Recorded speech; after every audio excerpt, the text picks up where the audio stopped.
Hey, friends, welcome back again to another episode of the Daily Dose.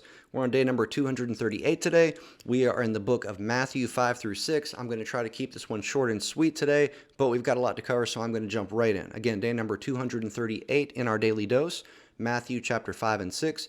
We also have Psalm number 83 slipped in for you to read on the backside.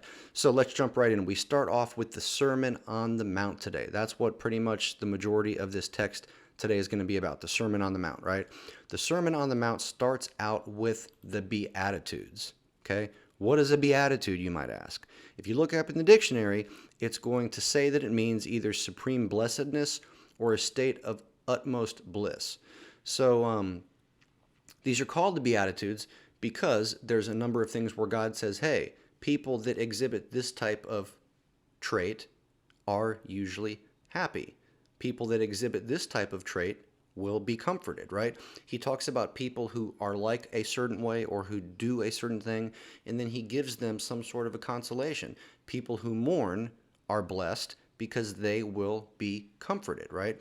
So there's a series of statements called the Beatitudes that we jump into right here. Then we go on to a section that talks about salt and light. Okay? And here it says from verse 13, you are the salt of the earth, but if the salt loses its saltiness, how can it be made salty again? It is no longer good for anything except to be thrown out and trampled underfoot, right? So here, he's saying, look, you are the salt.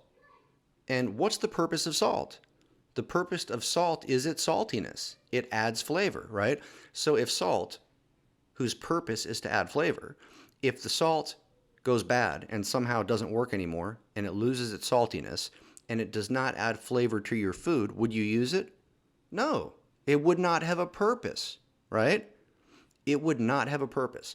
So here God seems to be saying, look, you are the salt of the earth and you have a purpose, right? And if you're not fulfilling that purpose, then you might as well be cast out because you're worthless.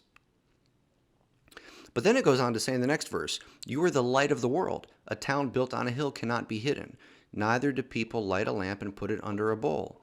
Okay, so now this whole thing is making a little bit more sense, right? A lamp. What's the purpose of a lamp? The purpose of a lamp is to shine light. Okay? And so here it seems as if God is saying, you are the light of the world. Your purpose in this world is to shine light onto a world of darkness. And what is the light that we're supposed to shine? The good news of the gospel of Jesus Christ. Amen? And then it says, neither do people light a lampstand and put it under a bowl. Instead, they put it on a stand and it gives light to everyone in the house. Okay? In the same way, let your light shine before others, that they may see your good deeds and glorify your Father in heaven. Okay, so he gives two reasons why we need to shine our light, so that other people in the world can see our good deeds and so that God will be glorified from that. Okay, the next section talks about the fulfillment of the law. Okay, and Jesus here in verse 17 says, do not think that I have come to abolish the law or the prophets. I have not come to abolish them, but to fulfill them. Okay, so here Jesus seems to be saying, look, I didn't come to get rid of the law. This isn't a free-for-all party, do what makes you feel good, right? That's not what this is. I came to fulfill the law and to be a perfect sacrifice. If Jesus had not fulfilled the law, he would not have been a perfect sacrifice, and it wouldn't have worked. Okay, Jesus, it's not just about Jesus' death. It's about his life before his death. Jesus had to live a sinless, perfect life in order for the sacrifice of his life to be acceptable to God the Father. Okay? And then we go on to a section where Jesus kind of preaches briefly on various topics, right? And each of these topics starts off with Jesus stating an assumption or a tradition. Oftentimes he'll say, you have heard it said, and then he'll say something. And then after the stated assumption or tradition, Jesus will provide some sort of a correction. And he will say, you have heard it said, and then he'll state the assumption. And then he'll go on to say, but I say, okay? And then the last portion is normally there will be a stated or implied observation or command or instruction, like therefore do this. So he'll say, you have heard it said such and such, but in contrast to that, I say such and such. Therefore, go do such and such, right? We start off with murder. It says, you have heard that it was said to the people long ago, you shall not murder. So here we have the assumption or the tradition, right? You've heard, don't murder. But I tell you, anyone who is angry with a brother or sister will be subject to judgment. So here Jesus is saying, look, you heard you shouldn't murder.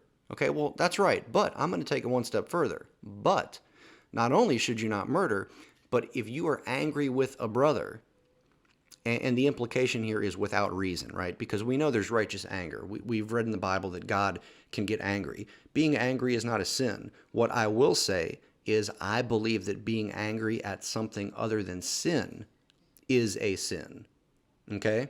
Some people say it's not a sin to be angry. Well, yeah, it says it is right here, okay?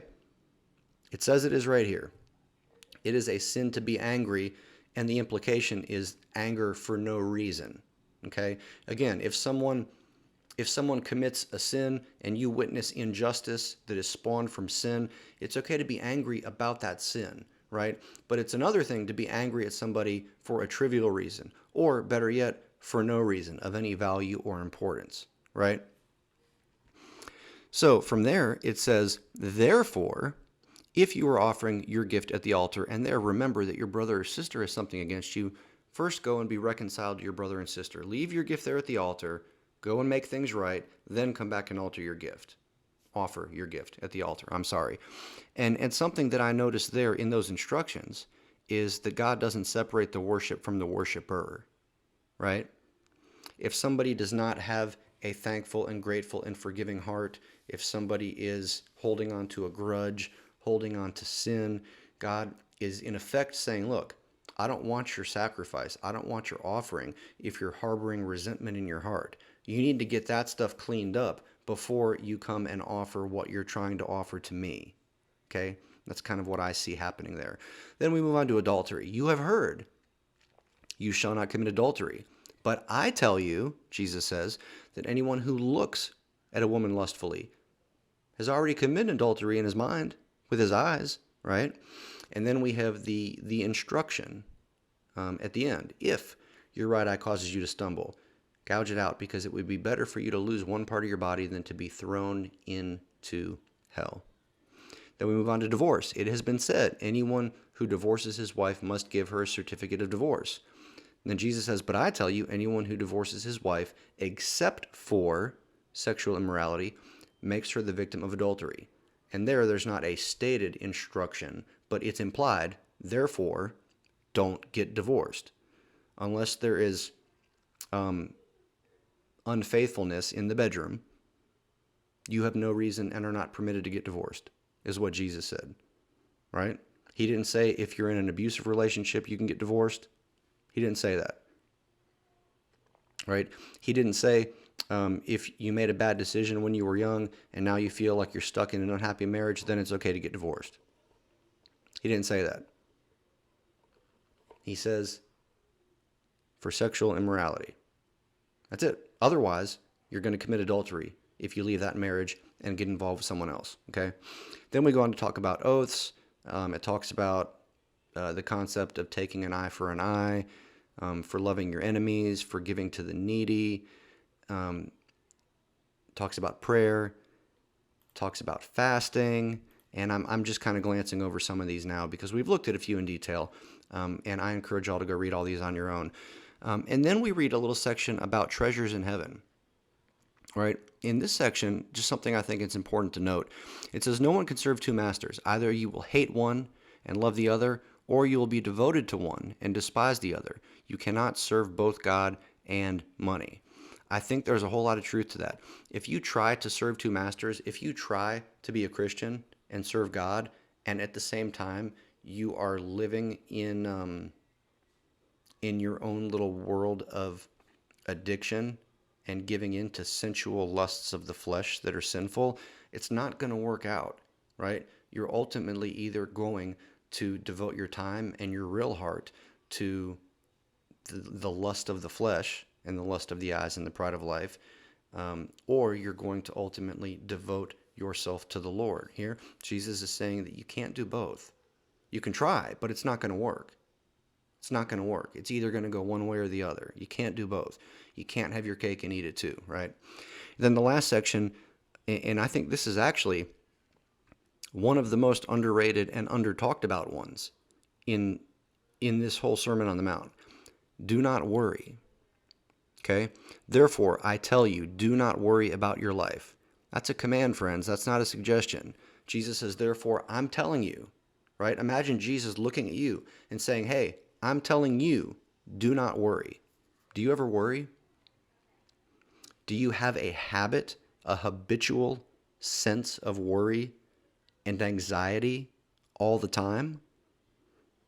My friend, if you do, I believe that is sinful, right? I believe that is sinful and that needs to be repented of, okay? And I know that we all worry from time to time, and I think that we all sin when we do that. But I'm particularly talking about people who make worrying a practice, who worry when they get up in the morning, who worry before they go to bed at night, who worry in their dreams, who worry everywhere in between. People who are always worried. That means you're not trusting the Lord. Point blank. That means I'm not trusting the Lord, right? That's what it boils down to, okay? Anyways, that's all I got for today. Thank you all for being here. Appreciate your time. Until we meet again, deuces.